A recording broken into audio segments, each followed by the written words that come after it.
నమస్తే 2025 icon the programme event ఈరోజు జరగబోతుంది. మన ముందు దొరబాబు మచిలీపట్నం నుంచి వచ్చారు, విశాఖపట్నం నుంచి వచ్చారు. వాళ్ళ మాటల్లో తెలుసుకుందాం మనం ఇక్కడ ఏం జరగబోతుంది, ఎలా జరిగింది, ఇక్కడ నుంచి ఏ ఐడియాస్ మనం తీసుకోవచ్చు, ఒక బిజినెస్ స్టార్ట్ చేయాలి అంటే ఒక ఎంటర్‌ప్రెన్యూర్‌గా ఎలా ఎదగాలో తెలుసుకుందాం. చెప్పండి. అమ్మా, మేము మహాబలిజాకి 2024లో పరిచయం అయ్యాము. మొట్టమొదటిగా youth leadership program, school of youth leadership program ద్వారా దాదాపు 30 మంది విద్యార్థులు మహాబలిజా కమ్యూనిటీ గురించి నేర్చుకున్నారు. అప్పుడే ఎంటర్‌ప్రెన్యూర్ ఐడియాస్ అనేది ఇవ్వడం జరిగింది. తర్వాత రెండో కార్యక్రమం యూత్ యంగ్ ఎంటర్‌ప్రెన్యూర్షిప్ కార్యక్రమానికి హాజరయ్యాం. ఇది మూడో కార్యక్రమం. ఈ మహాబలిజా కమ్యూనిటీకి మేము పరిచయం అవ్వడం మా యొక్క యంగ్ ఎంటర్‌ప్రెన్యూర్స్ జీవితాల్లో పలు మార్పులు తీసుకొచ్చింది. ఈ మార్పులు వాళ్ళు ఎంటర్‌ప్రెన్యూర్‌గా మారడానికి అవసరమైన జ్ఞానాన్ని, టెక్నికల్ నాలెడ్జ్ని అందిస్తూ ఉంది.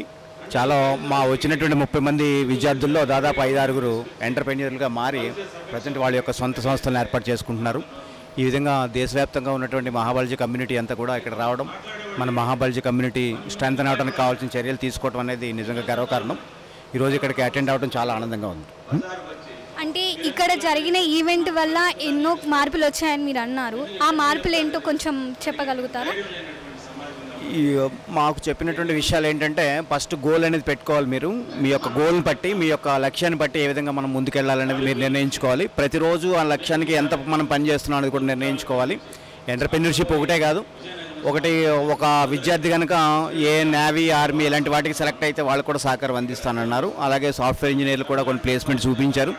ఎక్కువగా ఎంటర్‌ప్రెన్యూర్షిప్ మీద కాన్సన్ట్రేషన్ చేశారనమాట. ఆ విధంగా వాళ్ళకి ఎంఎస్ఎంఈఎంల ద్వారా సుధీర్ గారు కానీ, కేఎన్ కుమార్ గారు కానీ, మన మేడం ఆండాల్ మేడం కానీ, వీళ్ళందరూ కూడా వాళ్ళందరినీ నిరంతరం వాళ్ళతో టచ్లో ఉంటూ వాళ్ళ యొక్క లక్ష్యాలను నిర్దేశించుకోవడానికి అవసరమైన మార్గదర్శకతను అందిస్తున్నారు. అది నిజంగా చాలా సంతోషకరమైన విషయం.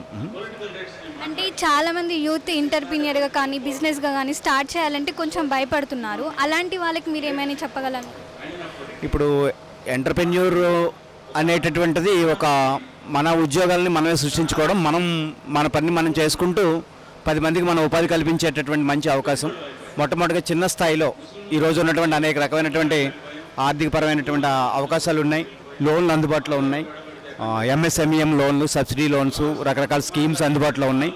ఈ స్కీమ్స్ అన్నింటినీ కూడా మొట్టమొదటిగా మనం అవగాహన పెంచుకొని అధ్యయనం చేసి ఏ స్కీమ్ ద్వారా మనకి ఎక్కువ మొత్తం అందుబాటులో ఉందని చూసుకొని మనకి ఏదైతే బాగా వచ్చు అనుకుంటామో, ఏదైతే రిస్క్ తక్కువ అనుకుంటామో దానిలోనే స్టార్ట్ చేస్తే ఎలాంటి భయాలు ఉండవు అనుకుంటున్నాను.